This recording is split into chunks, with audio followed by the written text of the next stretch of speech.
Welcome back to Castle Rock Farm and Homestead. Here we are with Mr. Peabody, chowing down, Bagel chowing down.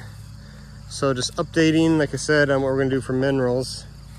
Took a sheep mineral block, because make sure if you have sheep in, you use stuff for sheep only. Do not use something for goats. So everything in there will be good for Peabody as well as Bagel here, but if you get a goat one, it has copper, and sheep cannot have copper. So what's good for Peabody is not good for Bagel, but what's good for Bagel is good for both. So that's why we got that. Got one of these hang-on feeder things. I don't know, Fortiflex. It's just heavy-duty plastic bucket with these carabiner clips.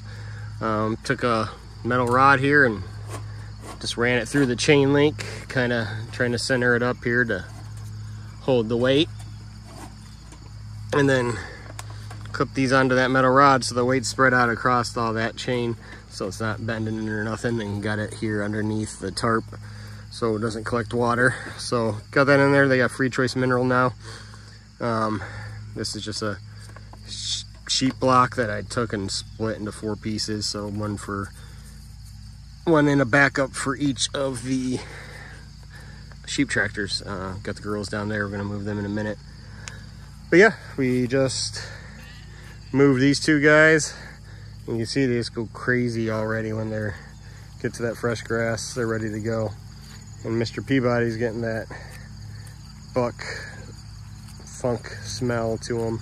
So I think he'd be ready to go if we put him in with the girls to try to get some babies for spring. Probably gonna wait, I don't know, November, late October, November, so that way we're not getting babies in the winter. Don't want them coming out till March, April. See where they were yesterday and the day before. See how they have eaten up all the green, most of it anyway, leaving all the thatch stuff behind. This stuff grows back great. You can see this is where the girls were a week and a half, 2 weeks ago. They kind of missed these sections just because of the turn around there with their straight wheels on their tractor. It doesn't turn so well, but with rotating wheels on this one, I'm able to get it back up in the corners and stuff. And then with Peabody in here, he'll eat the things that Bagel won't, and vice versa. So get a little bit more diverse grazing with the 2 boys than with the girls. But as you can see, got all this pasture. Yeah, there's a cow out there. Little steer. Got all this pasture. So this is great for sheep especially. There's enough weeds and stuff in it too that's good for the goats, but excellent for grazing sheep. Like right now, our property line kind of runs down from those trees on over.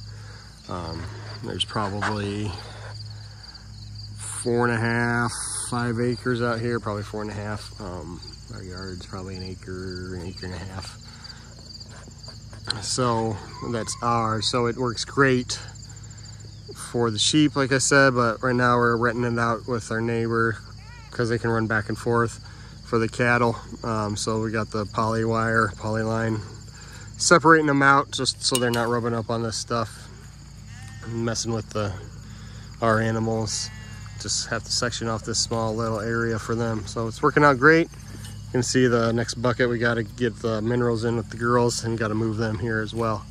Just wanted to give a quick update on what we're doing here in our sheep tractors, just to keep our sheep and goats nice and healthy.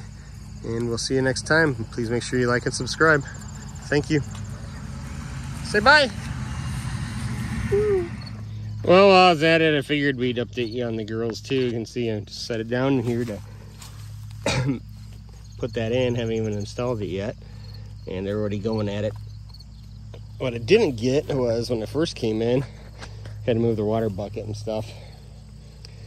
Gave them treats, some little apple goat sheep treats yesterday. First time they've had that, and must have really loved it, because as soon as I got in here, they were trying to lick my hands, jump on me, just like dogs. Like, they really must have liked those things. So that was kind of weird, kind of crazy. Guess that's what it's like having bottle babies too. They're not afraid of you. But you think of that, huh? So they must have been wanting some minerals, and I think these things are held together with like molasses or something, so got some sweet to it too. So that would give them something to do. They're loving their new grass. Just got them moved up a little bit too from down there. See where it's browner. Right there, other side of the fence there is multifloral rose. That's kind of spotty throughout the whole pasture here. Hello. They actually did eat the leaves and everything off of it, which I know goats will, but I didn't know the sheep would, but that's pretty cool. I'll help control that. Hey. Yeah, they're nice and friendly, the girls. Mr. Peabody and Bagel are as well. I said the girl, mama and baby, are goat females, are not. They're starting to get used to me. They'll come up to me and kind of chew on my clothes a little bit, and if I'm feeding them treats, they'll barely let me touch them. Hello. But these guys, yeah, they don't care. Getting a little big now. When I had to move them to the paddock when we went on vacation, I actually had to pick them up. It's kind of crazy, but they're getting a little bit big for that. But yeah, just want to update you on the girls as well. Let you see all of them. Can't really tell these two apart, Muffin and Donut. But got these little tufts of hair on their head. Got the black heads and these little white tufts, but they both have it, so it's kind of hard to tell them apart from them. So it's Muffin and Donut, but I don't know which one's which. You can tell our kids have named most of our animals. Well, thanks again, and we'll see you next time.